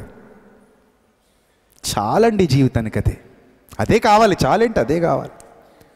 దానికోసమే గెలుపు, ఆ ఆనందం కోసమే గెలుపు, ఆ సంతోషం కోసమే గెలుపు. ఓపికతో పరిగెత్తండి, గెలవండి, గెలిచి చూపించండి. దేవుడు మీకోసం వెయిటింగ్, మీ అందరి కోసం వెయిటింగ్. ఈ ప్రసంగాన్ని మీకు వినిపింపజేశాడు. అందుకే దేవుని వాక్యం సూటిగా మీతో మాట్లాడింది రాత్రి. అందుకే ఇక మీదట నీ కోసం నీ పరలోకపు తండ్రి వెయిటింగ్. నువ్వు రెడీ అవ్వు. ప్రార్థన చేసుకుందాం. క్రీస్తునందు మమ్మల్ని అధికముగా ప్రేమించిన మా కన్న తండ్రి, ఇప్పటి వరకు ప్రభువా ఎన్నో విలువైన జ్ఞాన సంగతులు మాకు నేర్పించారు. స్తోత్రం తండ్రి. ప్రభువా మిమ్మల్ని సంతోషపరచడం, మీకు ఆనందాన్ని ఇవ్వడం, మా బలహీనతలను గెలవడం. మీరు పరిశుద్ధుడై ఉన్నారు కనుక ప్రతి విషయం మందు మేము కూడా పరిశుద్ధులుగా ఉండాలన్న మీ వాంఛను తీర్చడం ఇది మా విద్యుక్త ధర్మం. ఈ ధర్మాన్ని విస్మరించక ప్రియులైనటువంటి మీ పిల్లలందరూ జాగరూకులై జాగ్రత్త వహించి వారి యొక్క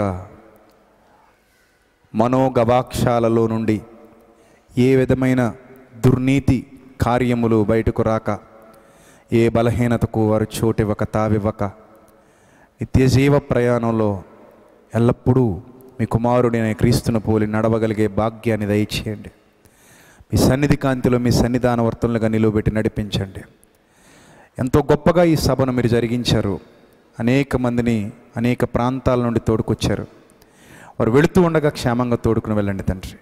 ఈ సభ నిమిత్తం కష్టపడిన ప్రతి బిడ్డ యొక్క ప్రయాసకు గొప్ప ఫలితాన్ని మీరు ఇస్తున్నారని విశ్వసిస్తున్నాను తండ్రి.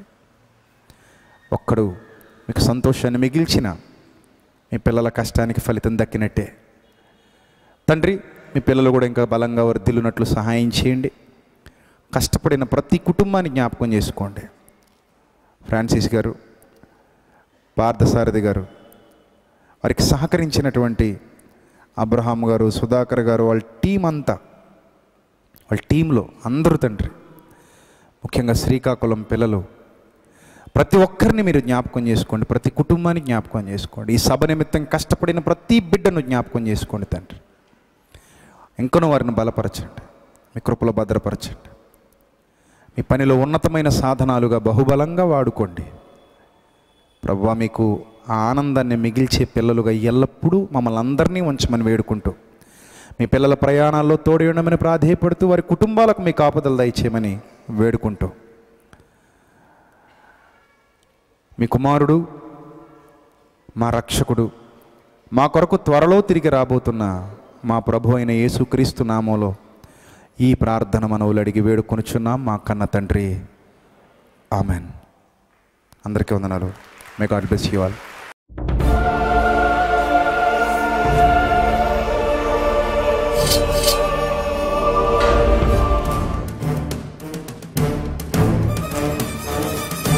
ఆది నీవే, అంతం నీవే, ప్రభవం నీవే, ప్రళయం నీవే, అల్ఫయు నీవే, ఓమెఘయు నీవే, విలయం నీవే, స్థిర నిలయం నీవే.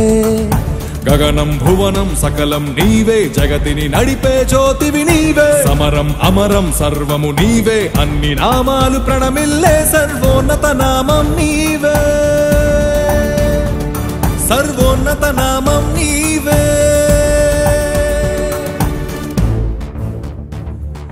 సర్వలోక న్యాయాధిపతి, సర్వలోక న్యాయాధిపతి, సర్వలోక న్యాయాధిపతి, సర్వలోక న్యాయాధిపతి, సర్వలోక న్యాయాధిపతి వాకిట నిలిచియున్నాడు. జనములందరికి ఫలమిచ్చుటకు తీర్పు తీర్చబోతున్నాడు. సర్వలోక న్యాయాధిపతి వాకిట నిలిచియున్నాడు. జనములందరికి ఫలమిచ్చుటకు తీర్పు తీర్చబోతున్నాడు. వేల దూతలతో బూరధ్వనులతో మేఘమండలము పైన యూదా గోత్రపు కదమ సింహముతో కదలి వస్తుంది సేన. క్రీస్తు న్యాయపీఠం ఎదుట ప్రత్యక్షం కావాలందరూ. క్రీస్తు న్యాయపీఠం ఎదుట ప్రత్యక్షం కావాలందరూ.